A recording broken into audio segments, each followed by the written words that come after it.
권도역의 세계는 완벽한 격자문에 위에서 단 한 치의 오차도 없이 움직였다. 그의 펜트하우스는 백색과 회색, 그리고 차가운 금속으로만 이루어진 거대한 수술실과도 같았다. 매일 아침 정확히 같은 시간에 일어나 살균 처리된 운동기구 위에서 정확히 1시간을 보내고 영양사가 계산한 완벽한 칼로리의 식사를 했다. 그의 손은 언제나 얇은 흰 장갑으로 보호되었고 타인과의 접촉은 철저히 통제되었다. 그는 대한민국을 대표하는 건축기업 ATR 그룹의 총수였다. 그의 결벽증은 재계에서 모르는 이가 없을 정도로 유명했다. 사람들은 그것을 괴팍한 천재의 기행 정도로 치부했지만 오직 그만이 알고 있었다. 그것은 기행이 아닌 그의 영혼을 갉아먹는 과거의 망령으로부터 자신을 지키기 위한 필사적인 갑옷이라는 것을. 그의 세상에서 오염은 곧 혼돈이었고 혼돈은 곧 파멸이었다. 그날도 도역은 여느 때와 같이 수십 개의 보고서를 검토하고 수백억짜리 계약을 결정하며 하루를 보냈다. 그의 결정에는 어떤 감정도 섞여 있지 않았으며 오직 냉철한 데이터와 논리만이 존재했다. 해가 지고 도시가 인공의 빛으로 물들기 시작할 무렵 그는 마지막 서류에 서명하고 자리에서 일어났다. 퇴근 시간 역시 그의 일과처럼 정확하게 지켜졌다. 창밖으로 가을비가 내리기 시작했다. 도역은 희미하게 미간을 찌푸렸다. 그는 비를 싫어했다. 예측할 수 없는 방향으로 흩날리는 빗줄기. 모든 것을 축축하고 더럽게 만드는 그 무질서함은 그의 통제 강박을 자극했다. 그는 지하 주차장으로 내려가 자신의 차에 올라탔다. 차량 내부는 매일 아침 전문업체에 의해 살균 소독되었고 공기청정기는 언제나 최상의 상태를 유지했다. 평소라면 그는 한강변을 따라 뻗은 가장 빠르고 깨끗한 도로를 이용해 집으로 향했을 것이다. 하지만 그날따라 그는 자신도 모르게 운전대를 다른 방향으로 돌렸다. 최근 ATR 그룹이 야심차게 시작한 도심 재개발 프로젝트 현장 근처를 지나가는 길이었다. 그의 완벽한 일상에 생긴 아주 작은 변수, 아주 사소한 균열이었다. 공사 현장의 높은 가림막 너머로 새로운 마천루의 뼈대가 어둠 속에서 거대한 위용을 드러내고 있었다. 빗줄기는 점점 더 굵어졌고 그의 차 와이퍼는 쉴 새 없이 움직여야만 했다. 바로 그때였다.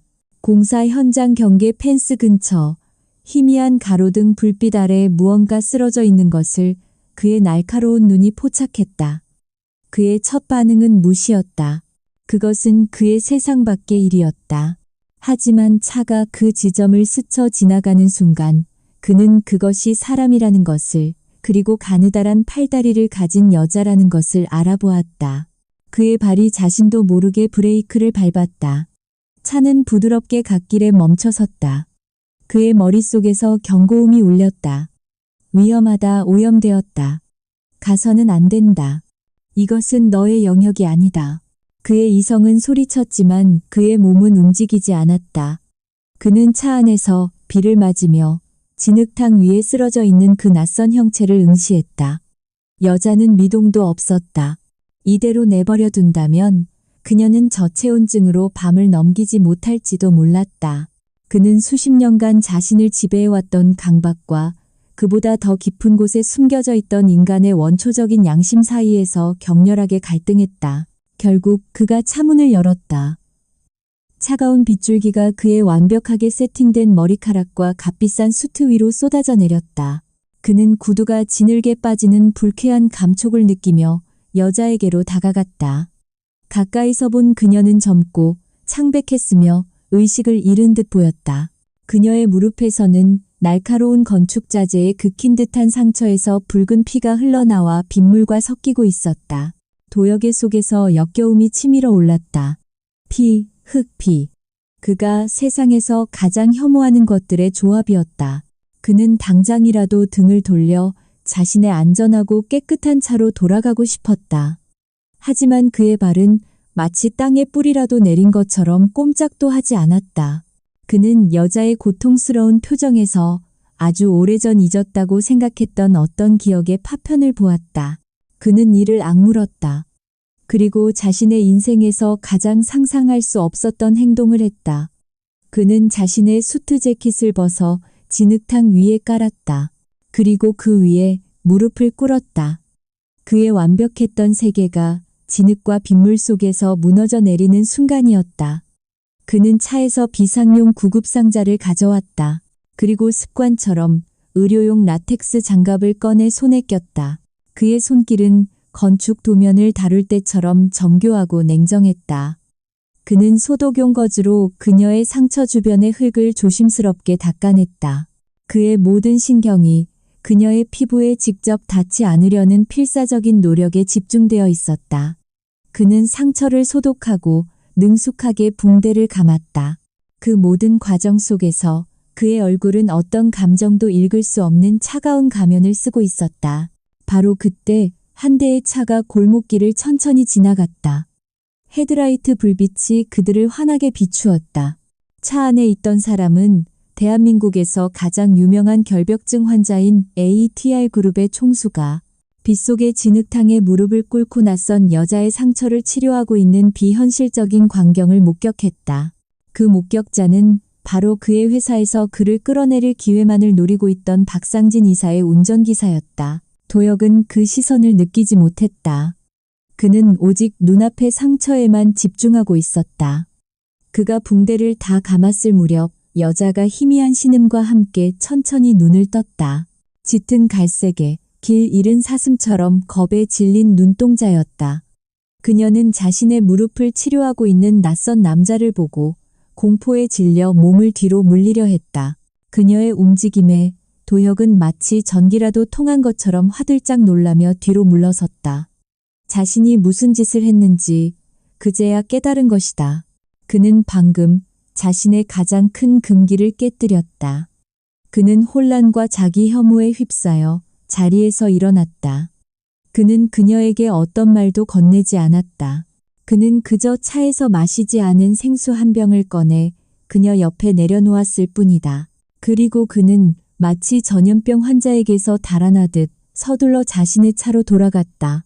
그는 사이드미러를 통해 여전히 멍한 표정으로 자신을 바라보는 여자의 모습을 보았다. 그는 미친 듯이 시동을 걸고 그 자리를 떠났다. 그의 심장은 격렬하게 뛰고 있었고 그의 손은 미세하게 떨리고 있었다. 그는 방금 자신의 통제된 세계에 가장 위험하고 예측 불가능한 변수를 스스로 들여놓고 만 것이었다. 그날 밤 이후 권도혁의 견고했던 성벽에는 실금이 가기 시작했다. 그는 평소보다 2시간이나 일찍 눈을 떴다. 완벽한 수면을 방해한 것은 악몽이 아닌 지난밤의 강렬했던 기억 때문이었다. 그는 샤워실에서 거의 1시간을 보내며 자신의 몸에 붙어 있을지 모를 가상의 오염 물질들을 강박적으로 씻어내려 했다. 진흙의 축축한 감촉, 피의 비릿한 냄새, 그리고 낯선 여자의 그 혼란스러운 눈빛까지. 그가 입었던 값비싼 수트는 다음 날 아침 그의 집에서 흔적도 없이 사라졌다. 아마도 그의 지시에 따라 소각 처리되었을 것이다. 하지만 그는 알고 있었다. 옷을 태운다고 해서 그의 뇌리에 낙인처럼 새겨진 그날 밤의 기억까지 태워버릴 수는 없다는 것을. 그는 그저 그 통제 불가능했던 자신의 행동을 필사적으로 부정하고 싶었을 뿐이다. 한편 ATR 그룹의 빌딩 안에서는 보이지 않는 독이 퍼지기 시작했다. 박상진 이사는 자신의 운전기사로부터 그날 밤의 목격담을 보고받고 거의 환호성을 지를 뻔했다. 얼음 황제 권도혁이 진흙탕에 무릎을 꿇었다. 그것도 정체불명의 여자를 위해. 이것은 그가 수년간 찾아 헤맸던 완벽한 균열이자 치명적인 약점이었다. 박 이사는 교활한 여우처럼 움직였다. 그는 이사들 사이에서 점심 식사를 함께하는 자리에서 혹은 복도에서 우연히 마주친 척하며 교묘하게 소문을 흘렸다. 그는 사건을 직접적으로 언급하지 않았다.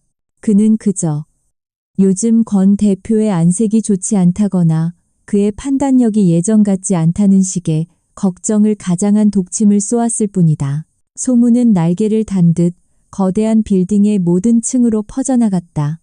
사람들은 수군거렸다. 완벽한 통제의 화신이었던 그가 길거리에서 이상 행동을 보였다는 이야기는 그의 리더십에 대한 근본적인 의심을 심어주기에 충분했다. 그의 철권 통치에 불만을 품고 있던 세력들이 박이사를 중심으로 서서히 결집하기 시작했다.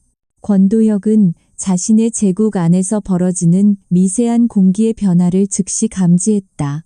그의 충직한 비서는 그에게 회사 내에 돌고 있는 불온한 소문들에 대해 조심스럽게 보고했다. 도혁의 얼굴은 어떤 감정도 드러내지 않았지만 그의 눈빛은 분노로 차갑게 얼어붙었다.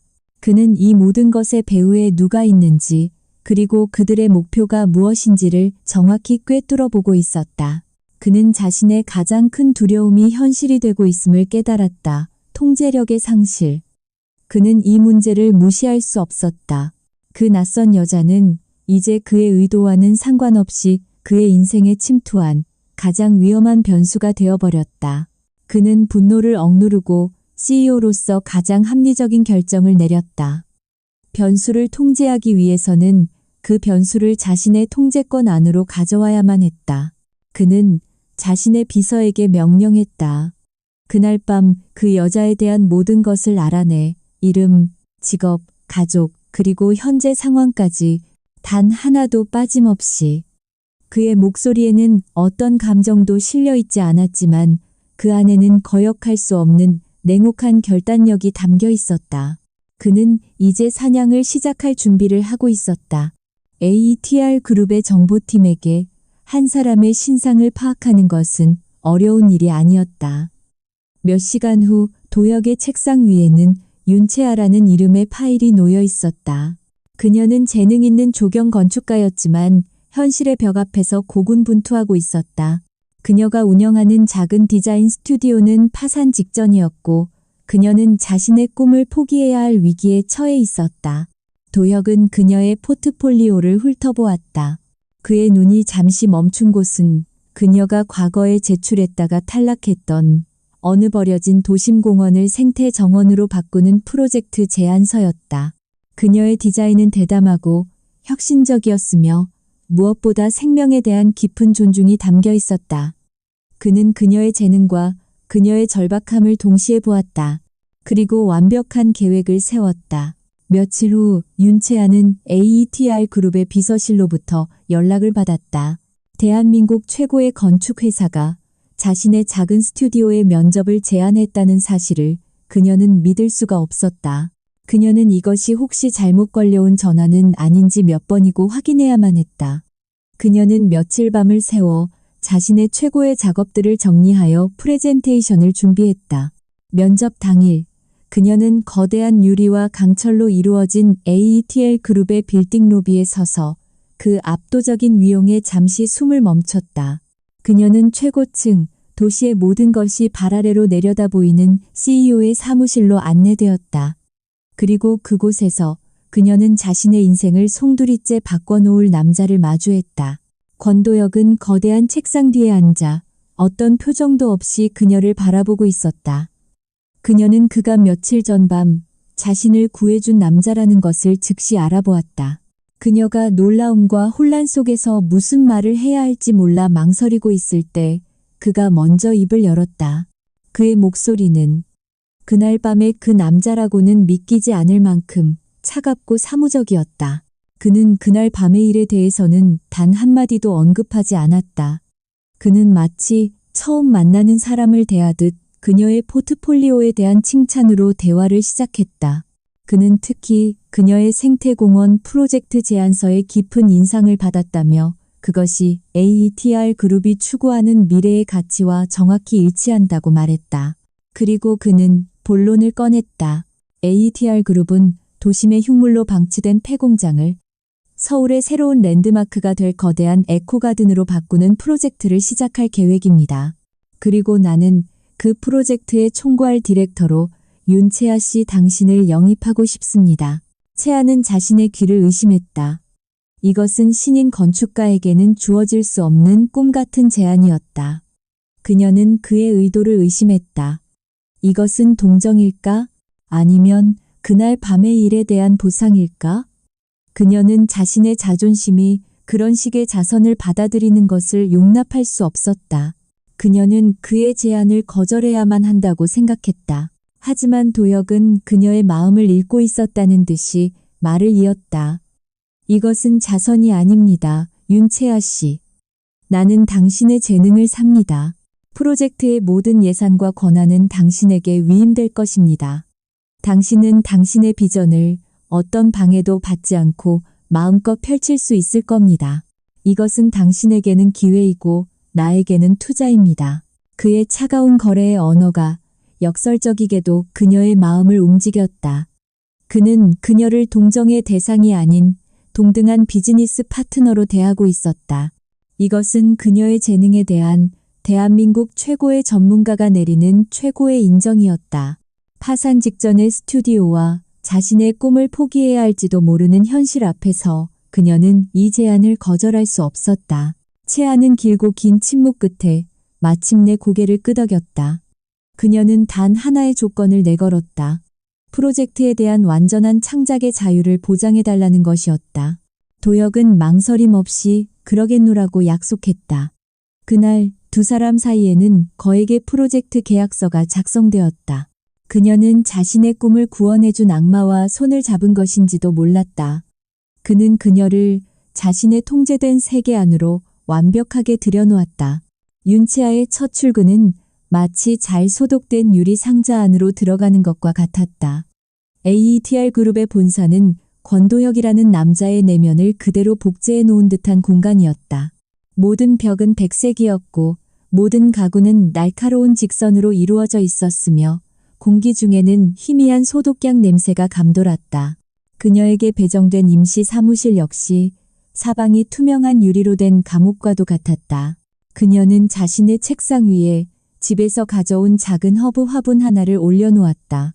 짙은 녹색의 잎사귀와 흙이 담긴 작은 화분은 그 무채색의 공간 속에서 유일하게 살아 숨쉬는 생명체처럼 보였다. 그녀의 그 작은 반란은 곧바로 도혁의 비서로부터 정중하지만 단호한 경고를 받았다. 외부 식물은 알레르기 유발 및 오염의 가능성이 있다는 이유였다. 그들의 첫 번째 진짜 충돌은 에코가든 프로젝트의 첫 기획회의에서 일어났다.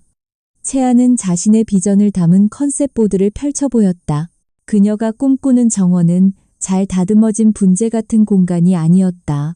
그것은 버려진 건축 자재를 재활용한 벤치, 살균 처리되지 않은 유기농 흙, 그리고 다양한 곤충과 미생물이 함께 살아가는 하나의 작은 생태계 그 자체였다.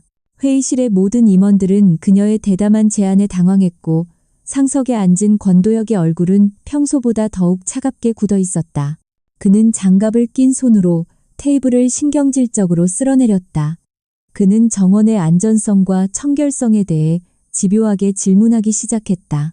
그에게 그녀의 제안은 자신이 그토록 혐오하는 무질서와 오염을 자신의 가장 중요한 프로젝트의 심장부로 끌어들이려는 시도나 다름없었다. 그들의 논쟁은 철학적인 대립으로 번져나갔다. 그는 질서와 완벽함 속에서 발견되는 통제된 아름다움을 이야기했다.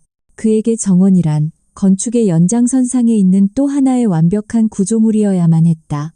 하지만 채아는 정면으로 반박했다. 그녀에게 진정한 아름다움이란 예측 불가능한 생명력, 그리고 죽음과 탄생이 공존하는 혼돈 속에서 발견되는 것이었다. 그녀는 흙 속의 미생물들이 식물을 어떻게 살아 숨쉬게 만드는지, 그리고 썩어가는 나무잎이 어떻게 새로운 생명을 위한 걸음이 되는지를 열정적으로 설명했다. 그녀의 이야기는 그의 무균실 같은 세계에서는 결코 이해할 수 없는 생명의 원초적인 순환에 대한 것이었다. 그들의 대립은 단순히 디자인에 대한 견해 차이가 아니었다. 그것은 세상을 살아가는 방식에 대한 두 사람의 근본적인 가치관의 충돌이었다. 한편 박상진 이사는 자신의 사무실에서 조용히 미소 짓고 있었다. 그에게 권도혁이 파격적으로 영입한 이 젊은 여성 건축가는 그의 커버 스토리 이상의 의미를 가지고 있었다. 그는 그녀가 도혁의 약점이라는 것을, 그리고 그 약점을 파고들면 그를 무너뜨릴 수 있다는 것을 확신했다. 그는 사립탐정을 고용하여 윤채아라는 여자의 모든 과거를 샅샅이 파헤치기 시작했다. 그는 그녀가 사기꾼이거나 혹은 도역에 숨겨진 여자일 것이라고 예상했다. 어떤 것이든 그의 손에 들어오면 권도역의 완벽한 명성에 흠집을 낼 수 있는 훌륭한 무기가 될 것이었다. 그는 탐정에게 그녀의 학력, 가족관계, 그리고 모든 금융거래 내역까지 먼지 한 톨이라도 찾아내라고 지시했다. 그의 눈에는 사냥감을 앞에 둔 포식자의 탐욕이 번뜩이고 있었다. 회의는 결국 도역이 한 발 물러서는 것으로 끝났다. 그는 계약서의 창작의 자유 보장 조항 때문에 그녀의 제안을 완전히 묵살할 수는 없었다. 하지만 그는 대신 모든 자재에 대한 극단적인 살균 프로토콜을 적용하라는 조건을 내걸었다. 모든 흙은 실험실에서 병원균 검사를 받아야 했고 모든 나무는 독한 약품으로 훈증 소독을 거쳐야만 했다. 그의 그 강박적인 요구에 채아는 분노했다. 그것은 그녀의 디자인의 영혼을 죽이는 행위나 다름없었다. 그녀는 그의 사무실로 달려가 그에게 거세게 항의했다. 이건 정원이 아니에요. 당신이 만들려는 건 생명이 없는 거대한 박제일 뿐이라고요. 저를 믿지 못하시는 건가요? 그녀의 외침에 그는 차갑게 대꾸했다. 그것은 신뢰의 문제가 아닌 AETR 그룹의 기준을 지키는 문제라고. 그들이 격렬하게 언쟁을 벌이던 중이었다. 흥분한 채아가 손을 휘젓다가 그의 책상 위에 완벽한 각도로 놓여있던 작은 크리스탈 조각상을 팔꿈치로 치고 말았다. 조각상이 바닥으로 떨어지려는 찰나. 그녀는 본능적으로 몸을 날려 그것을 잡으려 손을 뻗었다. 그리고 바로 그 순간 도역 역시 반사적으로 손을 뻗어 조각상을 잡으려 했다. 아주 찰나의 순간 그의 맨손과 그녀의 맨손이 차가운 크리스탈 조각상 위에서 스치듯 맞닿았다. 도역의 온몸이 감전이라도 된 것처럼 굳어졌다. 그는 수년간 장갑 없이는 그 어떤 것도 그 누구와도 접촉한 적이 없었다. 그는 비명을 지를 뻔하며 황급히 손을 뒤로 뺐고 그의 눈에는 순수한 공포와 혼란이 서려 있었다. 그날 밤 펜트하우스로 돌아온 도역은 잠을 이룰 수 없었다. 그는 자신의 맨손을 마치 낯선 벌레라도 보는 것처럼 혐오스럽게 내려다보았다. 그의 손끝에는 여전히 그녀의 피부에서 전해졌던 부드럽고 따뜻한 감촉이 유령처럼 남아있었다. 그의 통제된 세계에 가장 원초적이고 위험한 균열이 생겨버린 것이다. 그는 미친 듯이 손을 씻었지만 그 감각은 지워지지 않았다. 채아 역시 혼란스러웠다. 그녀는 그의 병적인 공포를 바로 눈앞에서 목격했다. 하지만 그 공포 속에서 그녀는 동시에 그의 깊은 외로움과 상처를 보았다. 그녀를 향한 그의 분노는 사실 세상 전체를 향한 그의 두려움의 발현이었다. 그녀는 그에게 화가 난 것이 아니라 이상하게도 그를 향한 연민을 느끼고 있는 자기 자신을 발견했다. 박상진 이사는 탐정으로부터 첫 번째 보고를 받았다. 보고서는 실망스러웠다.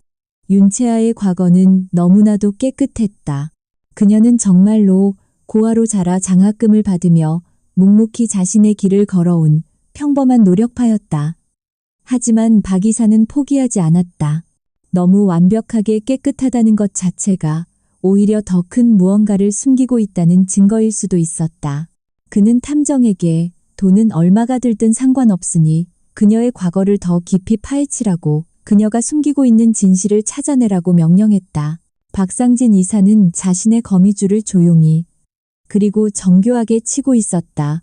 그는 윤채아가 프로젝트의 핵심으로 선정한 희귀한 고목들의 수입 통관 과정에 손을 썼다. 그는 자신의 인맥을 이용하여 나무에서 발견된 아주 사소한 벌레를 빌미로 전체 물량의 수입을 무기한 보류시켰다.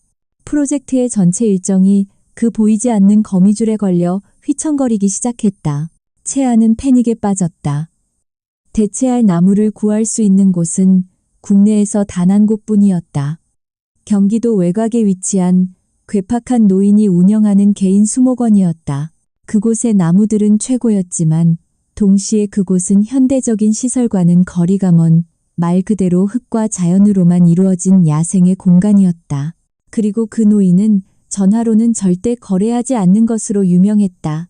채아는 결국 자신이 가장 피하고 싶었던 선택을 해야만 했다. 그녀는 권도혁에게 자신이 직접 그 수목원에 가야만 한다고 보고했다. 문제는 그 노인이 최종 결정권자와의 대면 없이는 어떤 계약도 진행하지 않는다는 점이었다. 그녀는 떨리는 목소리로 그가 자신과 함께 그곳에 가야만 한다고 말했다. 그녀의 말에 도혁의 얼굴은 순수한 공포와 혐오감으로 하얗게 질려갔다. 수목원으로 향하는 길, 차 안의 공기는 얼음장처럼 차가웠다. 도혁은 뒷좌석에 뻣뻣하게 굳은 채 앉아 있었다. 그는 평소보다 더 두꺼운 장갑을 끼고 있었고 턱은 단단하게 맞물려 있었다. 채아는 자신 때문에 그를 그 끔찍한 장소로 끌고 가야 한다는 사실에 죄책감과 동시에 그의 강박에 대한 답답함을 느꼈다. 마침내 도착한 수목원은 권도혁의 최악의 악몽을 그대로 구현해 놓은 듯한 장소였다. 잘 닦인 보도블록이나 정돈된 온실 같은 것은 존재하지 않았다. 질퍽한 흙길, 아무렇게나 자라난 잡초들, 그리고 공기 중에 가득한 축축한 흙과 거름 냄새. 그곳은 통제되지 않은 생명력이 그 자체의 법칙으로 날뛰고 있는 혼돈의 왕국이었다. 수목원의 괴팍한 노인은 채아의 해박한 지식에 만족하며 그녀를 이끌고 숲속 깊은 곳으로 들어갔다. 채아는 자신의 세상에 온 듯 흙을 만지고 나무의 껍질을 어루만지며 노인과 열정적으로 대화를 나누었다. 하지만 도혁은 마치 지뢰밭을 걷는 군인처럼 모든 감각을 곤두세운 채 간신히 그들의 뒤를 따를 뿐이었다. 바로 그때였다. 그들이 낡은 창고 옆을 지나는 순간 그의 코끝을 파고드는 냄새, 축축하게 썩어가는 낙엽더미와 그 옆에 버려진 낡고 녹슨 연장들에서 피어오르는 쇠와 부패의 냄새. 그 지독한 냄새는 그의 뇌리에 꽂혀있던 기억의 자물쇠를 폭력적으로 열어젖히는 방아쇠가 되었다. 순간 그의 세상이 무너져 내렸다. 그는 더 이상 수목원의 한복판에 서 있는 34살의 CEO가 아니었다. 그는 비 오는 날 낡고 버려진 할아버지의 헛간에서 자신보다 2살 어린 여동생과 숨바꼭질을 하던 8살의 어린 소년이었다. 동생은 헛간 구석에 축축한 볏짚과 녹슨 농기구들이 쌓여있는 더미 속에 숨었다. 그가 동생을 찾아냈을 때 동생의 다리는 녹슨 낫에 깊게 베어 피를 흘리고 있었다. 그는 울부짖는 동생을 업고 비를 맞으며 미친 듯이 집으로 달렸다. 하지만 시골의 작은 병원에서는 상처를 제대로 처치할 수 없었다. 동생은 파상풍에 걸렸고 며칠 밤낮으로 끔찍한 고열과 경련에 시달리다 결국 그의 눈앞에서 숨을 거두었다. 의사는 말했다. 상처가 조금만 더 깨끗했더라면 그 더러움이 그의 동생을 죽인 것이다. 그리고 그 동생을 그 위험한 장소에 데려간 것은 바로 자기 자신이었다. 허억, 허억. 현재로 돌아온 도혁은 숨을 제대로 쉴 수가 없었다. 그는 비틀거리며 뒷걸음질 쳤다. 그의 얼굴은 사색이 되었고 온몸은 식은땀으로 흠뻑 젖어 있었다. 그는 장갑을 벗어던지고 가슴을 움켜쥔 채 거친 숨을 몰아쉬었다. 그의 눈에는 이성적인 CEO의 모습은 온데간데 없고 끔찍한 공포에 사로잡힌 한 마리 다친 짐승의 모습만이 남아있었다. 채아는 그의 그 갑작스러운 변화에 심장이 멎는 듯했다. 그녀가 알던 냉혹하고 완벽했던 남자는 지금 그녀의 눈앞에서 속수무책으로 무너져 내리고 있었다. 그녀를 향했던 그의 모든 까칠함과 강박이 사실은 이토록 깊고 끔찍한 상처의 발현이었다는 것을 그녀는 비로소 깨달았다. 그녀의 마음속에서 그에 대한 모든 원망이 거대한 연민의 파도에 휩쓸려 사라져버렸다. 그녀는 그에게 달려가 괜찮으냐고 묻고 싶었다. 하지만 그녀는 직감적으로 지금 그에게 필요한 것은 질문이 아니라는 것을 알았다. 그녀는 아무 말 없이 그를 이끌고 그 끔찍한 장소에서 벗어나 조용한 벤치에 앉혔다. 그녀는 그를 만지는 대신 마치 겁에 질린 동물을 대하듯 낮고 부드러운 목소리로 그에게 속삭였다. 숨을 쉬어요. 천천히. 괜찮아요. 여긴 안전해요. 그녀의 차분한 목소리는 그의 혼돈 속으로 파고드는 유일한 빛과도 같았다. 그는 그녀의 목소리에 의지하여 간신히 호흡을 되찾기 시작했다. 그녀는 자신의 가방에서 깨끗한 손수건과 생수를 꺼내 그에게 건넸다. 그는 아무 말 없이 떨리는 손으로 그것을 받아들었다. 그는 자신의 가장 깊고 추악한 상처를 이 여자에게 들켜버렸다. 그의 공황 상태가 서서히 가라앉았을 때 그에게 남은 것은 지독한 피로감과 굴욕감뿐이었다. 그는 그녀의 얼굴을 마주 볼 수가 없었다. 하지만 그녀의 눈에는 경멸이나 동정이 아닌 그저 그의 아픔을 함께 아파하는 듯한 깊고 조용한 슬픔만이 담겨 있었다. 그의 상처를 본 유일한 사람이 그를 비난하지 않았다. 수목원에서의 나머지 업무는 무거운 침묵 속에서 끝이 났다. 서울로 돌아오는 차 안에서 도혁은 단 한마디도 하지 않았다. 채아 역시 아무것도 묻지 않았다. 하지만 두 사람 사이를 가로막고 있던 거대한 빙벽에는 이제 돌이킬 수 없는 거대한 균열이 생겨버렸다. 그녀는 더 이상 그의 갑옷을 꿰뚫어 보고 싶은 것이 아니었다. 그녀는 그의 갑옷 안에서 울고 있는 그를 따뜻하게 안아주고 싶어졌다. 수목원에서의 그날 이후 권도혁의 내면은 거대한 폭풍우에 휩싸였다. 뚜껑을 닫아두었던 과거의 상처가 골마 터지기 직전의 종기처럼 그의 의식을 쉴 새 없이 찔러왔다. 그의 불면증은 최악의 상태로 치달았고 잠이 들어도 끔찍한 악몽만이 그를 기다리고 있었다. 그는 서재에 틀어박혀 미친 듯이 일에만 몰두하며 잠을 피하려 애썼다. 그의 완벽했던 펜트하우스는 이제 더 이상 안전한 요새가 아니었다. 모든 것이 완벽하게 정돈되어 있었지만 그의 눈에는 보이지 않는 과거의 오염물질들이 모든 곳에 떠다니는 것 같았다. 그는 하루에도 수십 번씩 손을 씻었고 비서는 그의 상태가 심상치 않음을 느끼고 주치의에게 연락해야 할지를 고민했다. 며칠간의 수면 부족 끝에 그의 육체는 마침내 한계에 다다랐다. 그는 서재의 소파 위에서 자신도 모르게 불편한 잠 속으로 추락했다. 하지만 잠은 안식을 가져다 주지 않았다. 그것은 억눌려왔던 모든 기억을 가장 잔인하고 생생한 형태로 그의 눈앞에 펼쳐놓는 또 다른 지옥의 시작일 뿐이었다. 그는 다시 비에 젖은 헛간의 냄새를 맡고 있었다. 축축한 볏짚과 녹슨 쇠, 그리고 피의 냄새.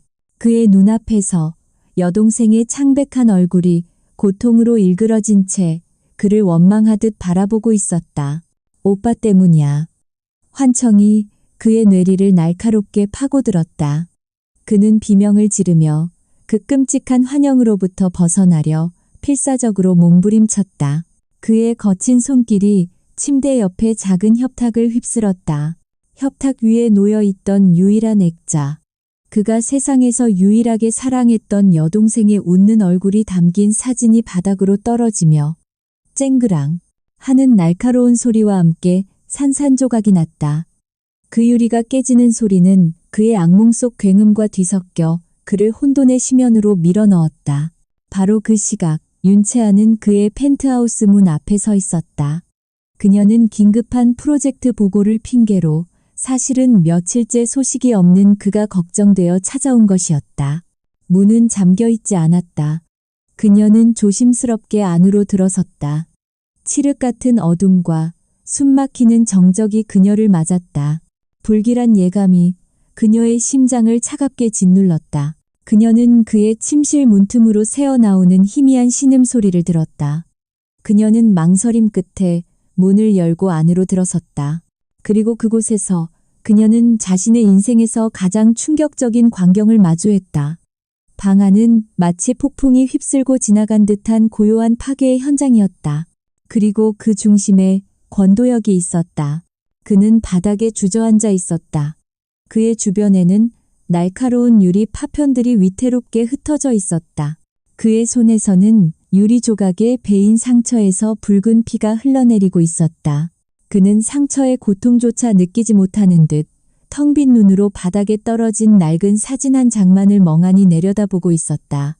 그의 얼굴에는 그녀가 한 번도 본 적 없는 완전한 절망과 슬픔이 새겨져 있었다. 그가 고개를 들어 그녀를 보았다.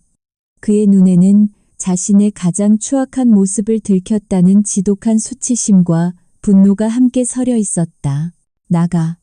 그의 목소리는 고 갈라져 있었다. 그는 비틀거리며 일어나려 애썼다. 그는 이 여자 앞에서 자신의 무너진 모습을 보이고 싶지 않았다. 그는 다시 얼음 같은 통제의 가면을 쓰려 필사적으로 발버둥 쳤다. 하지만 채아는 그의 명령에 따르지 않았다. 그녀의 마음속에서 그를 향한 연민이 모든 두려움을 집어삼켰다. 그녀는 그를 이대로 혼자 둘 수 없었다. 그녀는 단호한 목소리로 대답했다. 싫어요. 당신을 이 상태로 혼자 두지 않을 거예요. 그녀의 그 거역은 그의 인생에서 처음 겪어보는 종류의 것이었다. 그녀는 욕실로 들어가 구급상자와 따뜻한 물이 담긴 대야를 가져왔다. 그녀는 그의 앞에 무릎을 꿇었다. 그가 그녀에게 그랬던 것처럼 그가 경멸과 공포가 뒤섞인 눈으로 그녀를 쳐다보았지만 그녀는 흔들리지 않았다. 그가 거칠게 손을 뒤로 빼려 하자 그녀는 그의 팔을 부드럽지만 단호하게 붙잡았다. 잠깐만요. 그녀는 속삭였다.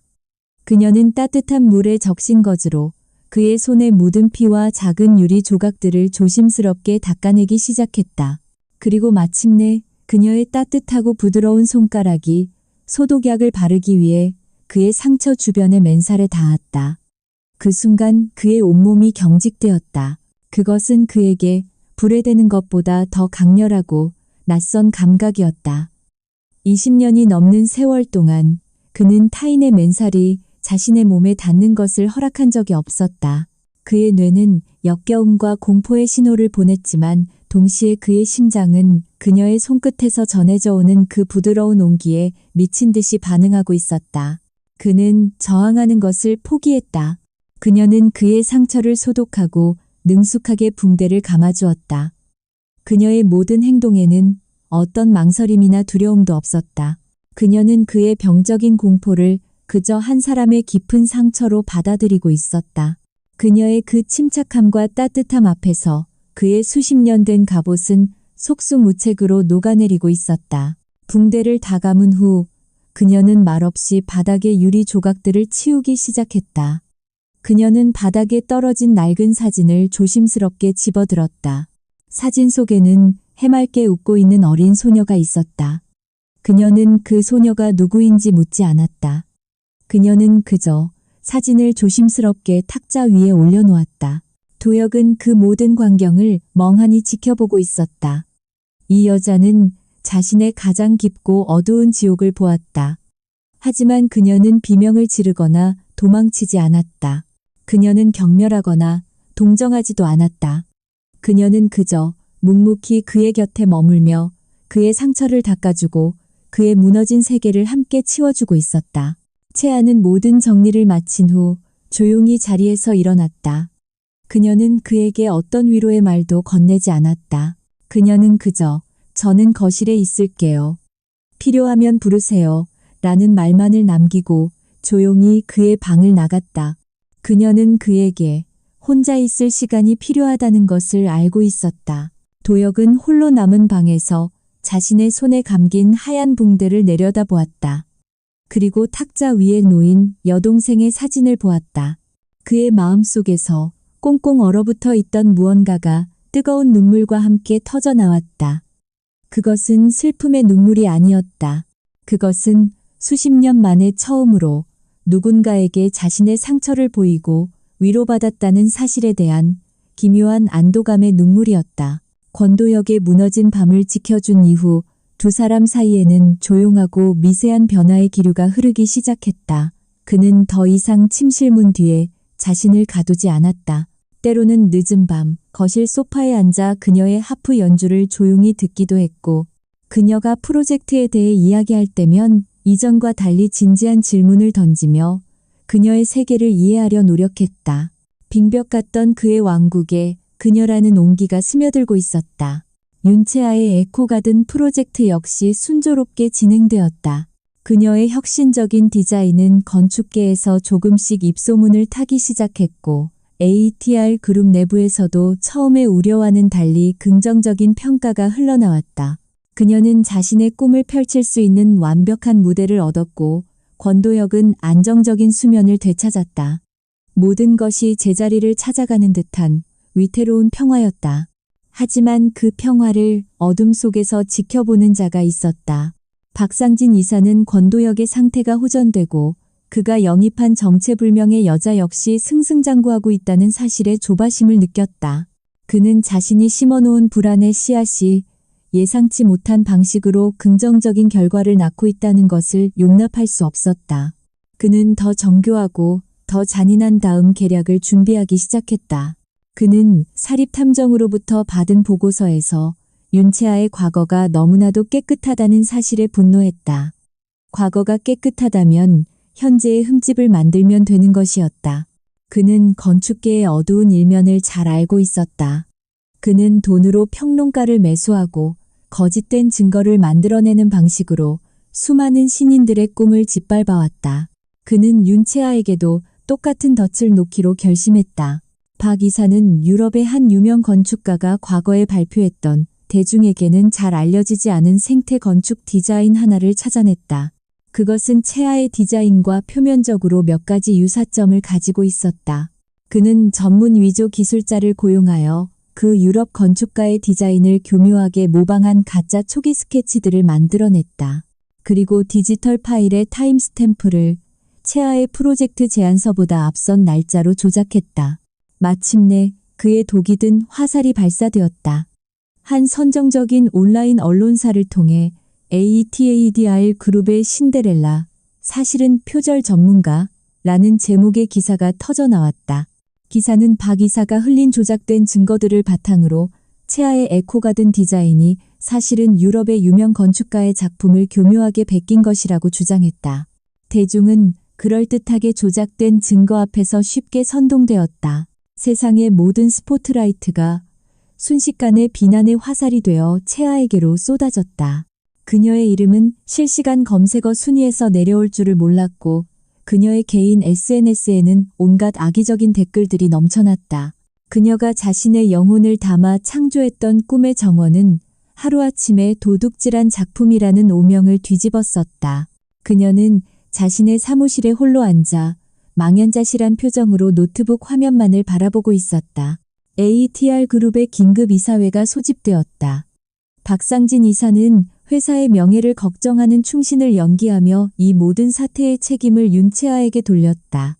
그는 회사의 이미지를 위해 당장 그녀를 프로젝트에서 해임하고 대중에게 공식적으로 사과해야 한다고 강력하게 주장했다. 그의 주장에 다른 이사들 역시 동조하기 시작했다. 권도혁을 향한 압박이 최고조에 달했다. 채아는 이사회에 불려가기 전 도혁의 사무실로 먼저 호출되었다. 그녀는 이미 모든 것을 포기한 상태였다.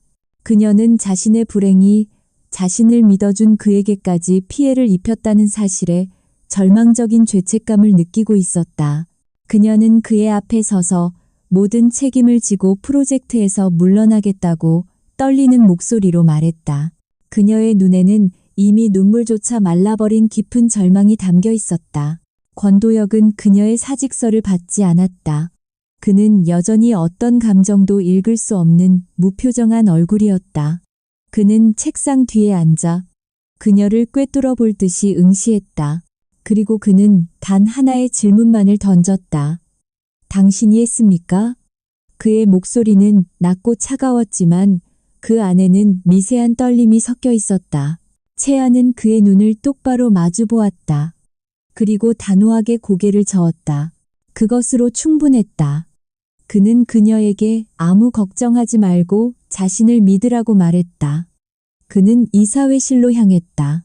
그는 박상진 이사가 준비한 모든 비난과 조작된 증거들을 묵묵히 끝까지 들었다. 그리고 모든 이사들이 자신을 압박하는 그 절정의 순간에 그는 자리에서 일어나 선포했다. ATR 그룹은 윤채아 디렉터를 해임하지 않을 겁니다. 그의 폭탄 선언에 이사회는 충격에 휩싸였다. 그는 계속해서 말했다. 대신 우리는 그녀와 함께 싸울 겁니다. 내일 오전 공식 기자회견을 열겠습니다. 그리고 진실이 무엇인지를 세상 사람들 앞에서 증명해 보이겠습니다. 그의 그 단호한 태도 앞에서 박 이사의 얼굴은 분노로 일그러졌고 다른 이사들은 더 이상 아무 말도 하지 못했다. 다음 날 기자회견장은 수백 명의 기자들로 발디딜 틈이 없었다. 채아는 두려웠지만 자신의 옆에 굳건히 서 있는 도혁의 모습을 보고 용기를 냈다. 도혁의 법무팀은 박 이사가 유포했던 조작된 디지털 파일의 메타데이터를 포렌식으로 분석한 결과를 공개했다. 파일들이 불과 몇 주 전에 생성되었다는 명백한 조작의 증거였다. 하지만 그의 반격은 거기서 끝나지 않았다. 그는 기자회견장의 대형 스크린을 통해 표절의 원작자로 지목되었던 유럽의 노건축가와의 화상 연결을 시도했다. 노건축가는 채아의 디자인을 검토한 결과 그것은 표절이 아니라 생태 건축이라는 공통의 주제를 한 단계 더 발전시킨 훌륭하고 혁신적인 진화라고 극찬했다. 그는 오히려 그녀의 재능에 깊은 존경심을 표하며 그녀를 지지한다고 선언했다. 상황은 완벽하게 역전되었다. 박상진이 쏘아 올린 화살은 부메랑이 되어 그의 심장에 밝혔다. 채아는 하루아침에 표절자라는 오명에서 벗어나 세계적인 거장에게 인정받은 천재 신인으로 떠올랐다. 그녀의 이름과 에코가든 프로젝트는 이전보다 훨씬 더 큰 명성을 얻게 되었다. 그날 밤 도혁의 사무실에는 고요한 정적이 흘렀다. 채아는 그의 앞에 서서 눈물을 글썽이며 그에게 감사 인사를 전했다. 그는 자신의 모든 것을 걸고 그녀의 명예를 지켜주었다. 그는 의자에서 일어나 그녀에게 다가왔다. 그는 여전히 무표정했지만 그의 눈빛은 이전과는 다른 깊고 따뜻한 감정으로 흔들리고 있었다. 그는 말했다. 자신은 지는 싸움에는 베팅하지 않는다고. 그것은 그녀의 결백을 믿었기에 내릴 수 있었던 지극히 합리적인 결정이었다고. 하지만 그의 그 차가운 이성 뒤에 그녀를 지키고 싶었던 한 남자의 뜨거운 진심이 숨겨져 있다는 것을 채아는 이제 알 수 있었다. 두 사람의 신뢰는 이제 그 어떤 시련 앞에서도 흔들리지 않을 만큼 단단해져 있었다. 기자회견의 폭풍이 지나간 후 윤채아의 이름은 일약 스타덤에 올랐다. 하지만 권도혁은 승리에 만족하지 않았다. 그는 박상진이라는 뱀이 이대로 물러나지 않으리라는 것을 알고 있었다. 그는 자신의 법무팀과 보안팀을 소집했다. 채아의 결백을 증명한 것은 방어였을 뿐 이제는 공격을 시작할 때였다. 그는 박상진의 모든 것을 그의 야망의 근원과 가장 깊은 약점까지 파헤치라고 지시했다. ATR 그룹의 정보력은 막강했다. 그들은 박상진의 모든 금융거래와 인맥을 샅샅이 훑기 시작했다. 예상대로 그의 주변에서는 일반적인 기업의 비리들이 먼지처럼 쏟아져 나왔다. 하지만 그것만으로는 그의 오랜 집착에 가까운 증오 그리고 윤채아를 향한 그 잔인한 공격을 설명하기에는 부족했다. 도혁은 그 이면에 더 깊고 어두운 무언가가 숨겨져 있음을 직감했다. 결정적인 단서는 이번 표절 스캔들을 처음 터뜨렸던 온라인 언론사의 자금 출처를 역추적하는 과정에서 발견되었다. 그 언론사의 배후에 있던 유령 회사는 20년 전 세상을 떠들썩하게 했던 어느 적대적 인수합병 사건과 연결되어 있었다. 그것은 한 유망한 친환경기술 연구소가 거대 화학기업에 의해 무자비하게 짓밟렸던 사건이었다. 도혁의 비서는 관련 자료를 그의 책상 위에 올려놓았다. 20년 전 그 기술 연구소를 이끌었던 사람의 이름은 윤재우 박사였다. 처음에는 의미 없어 보였던 그 이름. 하지만 그 이름을 채아의 인사 파일과 교차 검색하는 순간 도혁은 온몸이 얼어붙는 듯한 충격을 받았다. 윤재호 박사는 바로 윤채아의 아버지였다. 그는 떨리는 손으로 20년 전에 낡은 사건 파일들을 다시 열었다. 윤재호 박사의 연구소는 당시 획기적인 토양정화 기술의 상용화를 눈앞에 두고 있었다. 하지만 바로 그때 박상진 이사의 아버지가 운영하던 화학기업이 기술 탈취를 목적으로 적대적 인수를 시도했다. 그들은 실패하자 오히려 윤 박사에게 기술 유출이라는 누명을 씌워 그의 명예와 인생을 송두리째 파괴해버렸던 것이다. 도혁은 온몸에 소름이 돋았다. 박상진이 채아에게 했던 짓은 20년 전 그의 아버지가 그녀의 아버지에게 했던 짓에 소름 끼치는 복제품이었다. 그들의 만남은 결코 우연이 아니었다. 운명은 혹은 악연은 아버지 세대의 비극을 아들 세대의 전쟁으로 다시 끌어들인 것이었다. 그는 이제 그녀를 단순한 계약 파트너나 보호해야 할 대상으로만 볼 수 없었다. 그날 저녁 그는 채아를 자신의 서재로 불렀다. 그는 이 잔인한 진실을 그녀에게 어떻게 전해야 할지 알 수 없었다. 그는 잠시 망설이다가 그녀가 한 번도 먼저 이야기한 적 없었던 그녀의 아버지에 대해 조심스럽게 물었다. 그의 질문에 채아의 얼굴에서 처음으로 미소가 사라졌다. 그녀는 이제 그를 완전히 신뢰하고 있었다. 그녀는 처음으로 자신의 가장 깊은 상처를 그에게 털어놓았다. 아버지는 훌륭한 과학자였지만 거대한 기업의 음모에 휘말려 모든 것을 잃었다고. 그 충격과 억울함으로 병을 얻어 일찍 세상을 떠났다고. 그녀는 사건의 자세한 내막은 모르지만 그 이름 모를 거대 기업이 자신의 가족을 파괴했다는 사실만을 알고 있었다. 도혁은 말없이 자신의 모니터 화면을 그녀에게로 돌렸다. 화면에는 20년 전 그녀의 아버지에 대한 낡은 신문 기사들이 떠 있었다. 그리고 그 기사들 옆에 그녀의 아버지를 파괴했던 그 화학기업의 이름과 당시 그 프로젝트의 실무자였던 젊은 시절의 박상진 이사의 이름이 선명하게 적혀 있었다.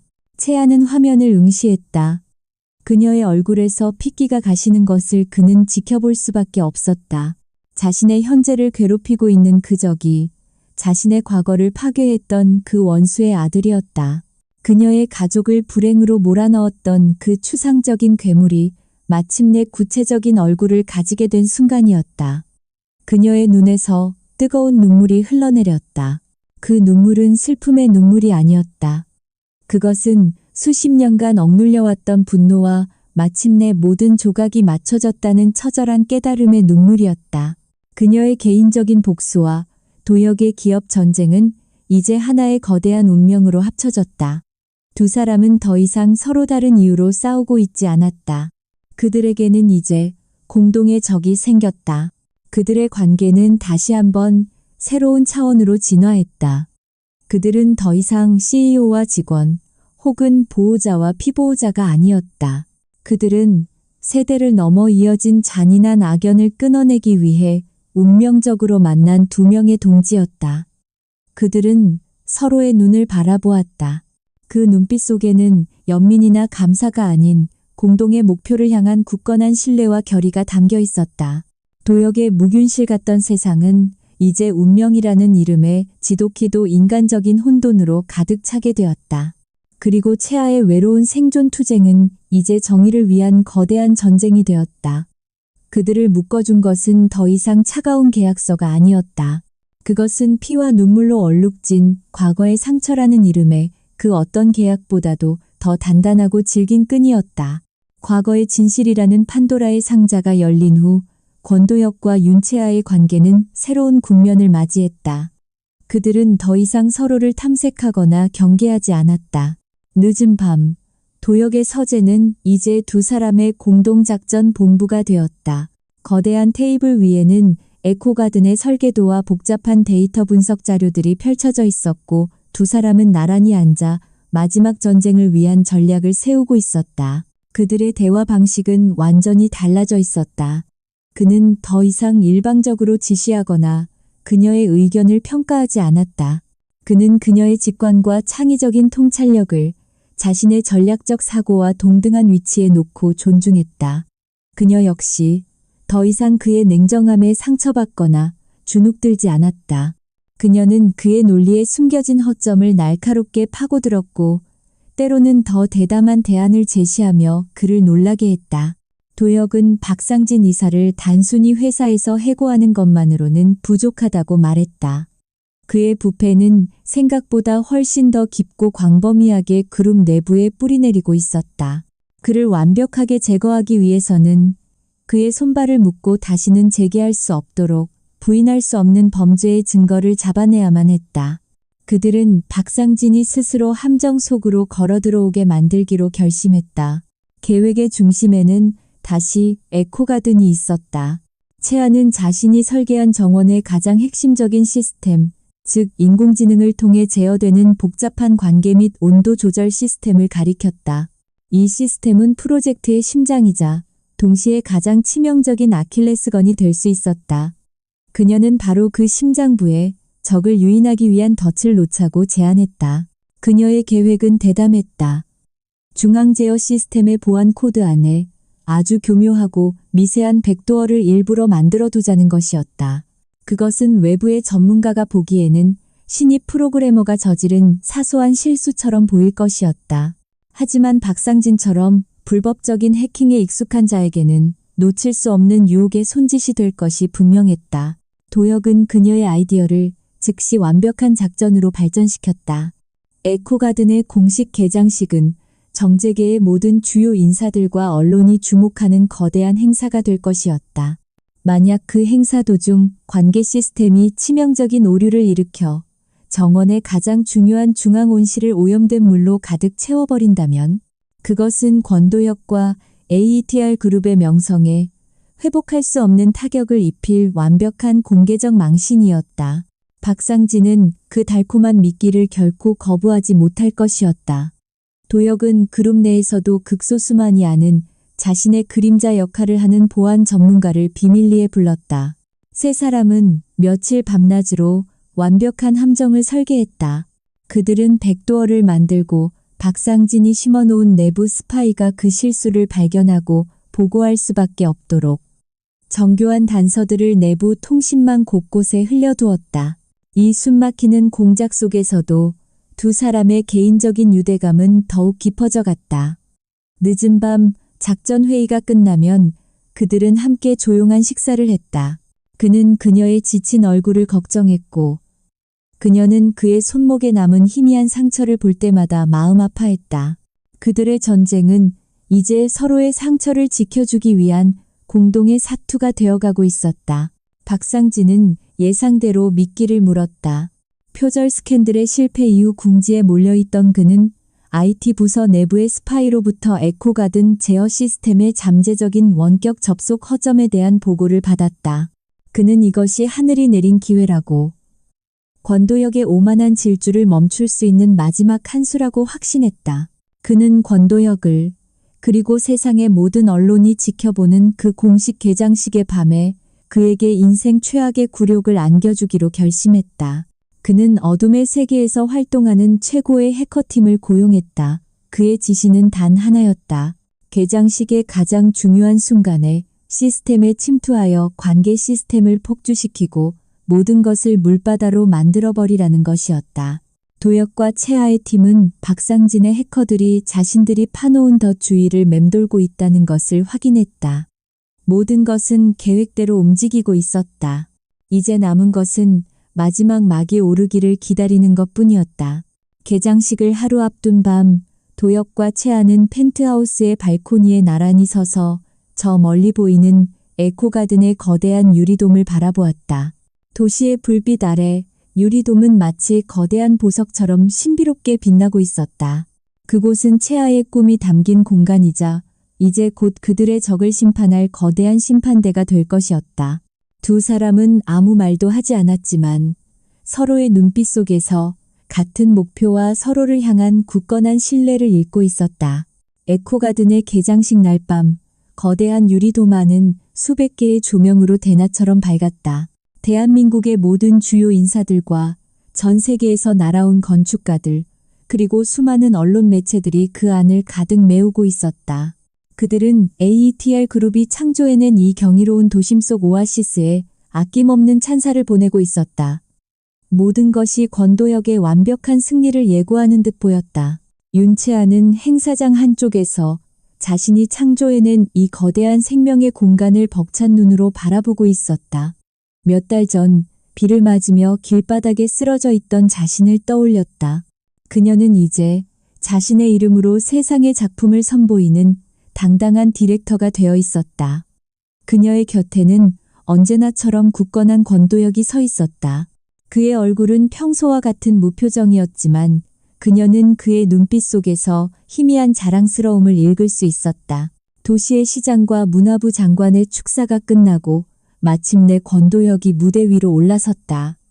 그는 도시의 미래와 건축의 새로운 비전에 대해 짧지만 강력한 연설을 했다. 그리고 연설의 마지막에 그는 무대 아래의 채아를 향해 손을 내밀었다. 그리고 오늘 이 위대한 비전을 현실로 만들어낸 진정한 주인공을 여러분께 소개합니다. 에코가든의 총괄 디렉터 윤채아 씨입니다. 모든 스포트라이트가 그녀에게 쏟아졌다. 그녀는 떨리는 다리를 애써 감추며 무대 위로 올라섰다. 그녀는 준비된 원고를 읽는 대신 자신의 진심을 이야기하기 시작했다. 그녀는 버려진 공간에 새로운 생명을 불어넣는 것, 그리고 상처 입은 것들이 서로를 보듬으며 다시 일어서는 것에 대한 자신의 철학을 따뜻하고 진솔한 목소리로 이야기했다. 청중은 그녀의 이야기에 깊이 매료되었다. 바로 그 순간 도시의 다른 한편 어두운 사무실 안에서 박상진 이사는 그 모든 광경을 라이브 영상으로 지켜보고 있었다. 그의 얼굴에는 잔인하고 비열한 미소가 걸려 있었다. 그는 윤채아가 가장 빛나는 바로 그 순간을 그녀의 인생 최악의 순간으로 만들어주기로 결심했다. 그는 옆에 대기하고 있던 해커팀에게 고갯짓으로 신호를 보냈다. 지금 작전은 개시되었다. 해커의 손가락이 엔터키를 누르는 순간 에코가든의 중앙 통제 시스템은 외부의 바이러스에 감염되었다. 행사장 전체의 조명이 일순간 깜빡거리며 꺼졌고 사람들의 입에서 불안한 탄성이 터져나왔다. 그리고 곧이어 정원의 모든 스피커에서 날카로운 경보음이 울려 퍼지기 시작했다. 그리고 마침내 재앙이 시작되었다. 정원의 가장 중심부, 수십억을 호가하는 희귀 식물들이 자라고 있던 중앙 온실의 천장에서 폭포수 같은 물줄기가 쏟아져 내리기 시작했다. 그것은 정화된 깨끗한 물이 아니었다. 필터 시스템을 역류시킨 흙탕물과 오염된 물이었다. 순식간에 아름다웠던 정원은 흙탕물로 뒤덮인 아수라장으로 변해버렸다. 사람들은 비명을 지르며 흩어지기 시작했다. 채아는 무대 위에서 자신의 꿈이 망가져 내리는 그 끔찍한 광경을 새하얗게 질린 얼굴로 바라보고 있었다.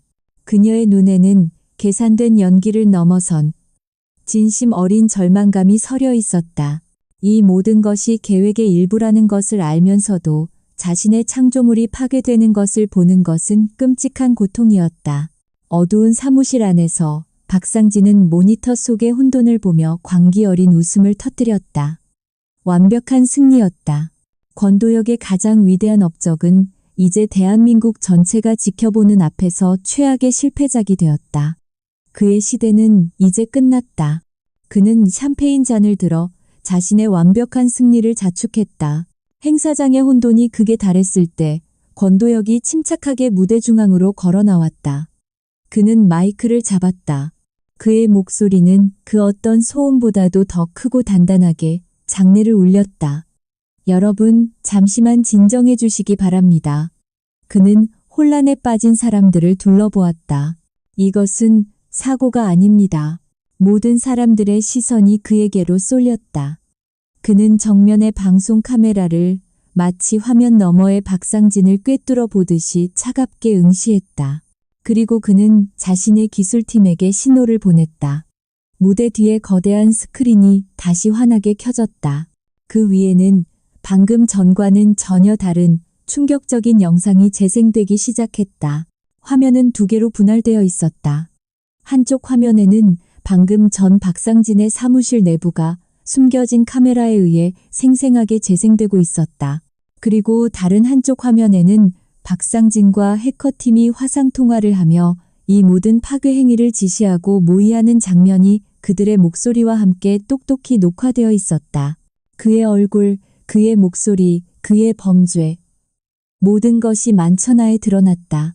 행사장은 이제 경악을 넘어선 분노의 함성으로 가득 찼다. 박상진은 자신의 사무실에서 스크린 속 자신의 모습을 보며 그대로 얼어붙었다. 그의 손에서 샴페인 잔이 바닥으로 떨어져 산산조각이 났다. 그는 자신이 덫에 걸렸다는 것을, 자신이 처음부터 끝까지 그들의 손바닥 위에서 놀아났다는 것을 그제야 깨달았다. 영상은 끝났다. 정원의 조명이 다시 켜지고 쏟아지던 흙탕물도 멈췄다. 모든 것이 계산된 쇼였던 것이다.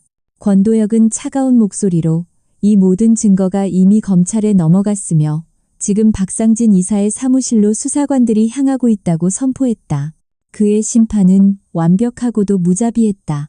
모든 것이 끝나고 도혁은 무대 위에 홀로 서 있는 채아에게로 걸어갔다. 그는 수많은 카메라 앞에서 그녀의 손을 단단히 잡았다. 그것은 그들의 공동의 승리를 알리는 세상에서 가장 분명한 메시지였다. 그는 그녀를 바라보았다. 그녀의 눈에는 이제 더 이상 어떤 두려움이나 계산도 없었다. 오직 함께 지옥을 건너온 동지를 향한 깊고 뜨거운 신뢰와 승리의 빛만이 가득했다. 거대한 폭풍우가 지나간 후의 고요함. 박상진 이사가 검찰에 연행되고 충격에 빠졌던 손님들이 모두 떠나간 에코가든에는 오직 권도혁과 윤채아 두 사람만이 남아있었다. 직원들이 쏟아졌던 흙탕물을 치우고 있었지만 거대한 유리돔 안의 공기는 여전히 축축한 흙냄새로 가득했다. 예전에 그였다면 단 1초도 견딜 수 없었을 냄새였다. 두 사람은 말없이 그녀가 창조해낸 이 거대한 생명의 공간을 천천히 거닐었다. 조명 아래 젖은 나무잎들이 보석처럼 반짝였다. 한때 그에게 혼돈과 오염의 상징이었던 이 모든 것들이 이제는 이상하게도 평화롭게 느껴졌다. 그는 자신의 곁을 걷고 있는 이 작은 여자 때문이라는 것을 알고 있었다. 그녀가 그의 세상의 모든 법칙을 바꾸어 놓은 것이다. 그들은 작전의 중심이었던 중앙 온실 앞에 멈춰섰다. 도혁은 마침내 그녀를 향해 돌아섰다. 그의 얼굴에서는 이제 어떤 가면도 찾아볼 수 없었다. 그는 자신의 가장 깊은 속내를 처음으로 그녀에게 고백하기 시작했다. 그는 박상진이 아닌 자기 자신의 감정이 더 두려웠다고 말했다. 그녀가 자신의 통제된 삶에 가져온 그 예측 불가능한 혼돈이 자신을 구원했다는 것을. 채아는 그의 고백을 조용히 들어주었다. 그녀 역시 자신의 마음을 털어놓았다. 처음 그를 만났을 때 그를 차갑고 어려운 상사라고만 생각했다고. 하지만 빗속에서 자신을 위해 무릎을 꿇었던 그의 모습에서 그의 깊은 상처를 보았고 자신도 모르는 사이에 그를 사랑하게 되었다고. 그녀는 그에게 완벽하지 않아도 괜찮다고 그의 모든 상처를 끌어안아 주겠다고 말했다. 그의 시선이 자신의 손으로 향했다. 하얀 장갑. 그의 인생 전체를 지배해왔던 세상과의 단절을 위한 갑옷. 그는 그날 밤의 기억을 떠올렸다. 진흙탕에 무릎을 꿇었던 순간, 그녀의 상처를 치료했던 순간, 그리고 악몽 속에서 그녀가 자신의 맨손을 잡아주었던 그 모든 순간들을. 그는 자신의 발 아래 그녀가 생명의 근원이라고 말했던 그 검고 축축한 흙을 내려다보았다. 그리고 그는 아주 천천히 자신의 오른손 장갑을 벗기 시작했다. 그것은 단순한 행동이 아니었다. 그것은 수십 년간 그를 올가매었던 과거의 유령과 자기 자신과의 마지막 싸움이었다. 채아는 숨을 죽인 채 그의 그 거룩하기까지 한 투쟁을 지켜보았다. 마침내 그의 맨손이 차갑고 축축한 공기 속으로 모습을 드러냈다. 그는 무릎을 꿇었다. 위기 속에서의 반사적인 행동이 아닌 온전한 자신의 의지로. 그는 떨리는 손을 뻗어 그녀의 정원에 깔린 그 축축하고 생명력 넘치는 흙을 조심스럽게 만졌다.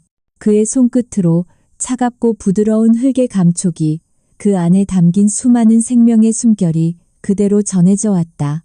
그것은 더 이상 역겹지 않았다. 그것은 진짜였다. 그의 눈에서 뜨거운 눈물 한 방울이 흙 위로 떨어졌다. 수십 년간 그를 가두었던 감옥의 문이 마침내 열리는 순간이었다. 그는 자리에서 일어났다. 그의 손에는 여전히 한 줌의 흙이 묻어 있었다. 그는 채아를 바라보았다. 그의 눈에는 그녀가 한 번도 본 적 없었던 완전한 사랑과 연약한 진심이 담겨 있었다. 그리고 그는 그 흙 묻은 맨손으로 그녀의 손을 잡았다. 두 사람의 맨살이 처음으로 서로에게 닿았다. 그의 손은 따뜻했고 그녀의 손은 부드러웠다. 그의 모든 통제와 방어 기제가 그 맞잡은 손을 통해 그녀의 온기 속으로 완전히 녹아내리는 듯했다. 그의 병은 마법처럼 사라지지 않았다. 하지만 그는 이제 자신의 두려움보다 더 강한 무언가를, 바로 그녀라는 존재를 얻게 된 것이다. 그는 여전히 두렵다고 말했다.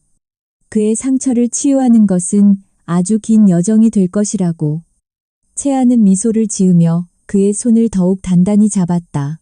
그녀는 그 모든 여정을 그의 곁에서 함께 걸어갈 것이라고 약속했다.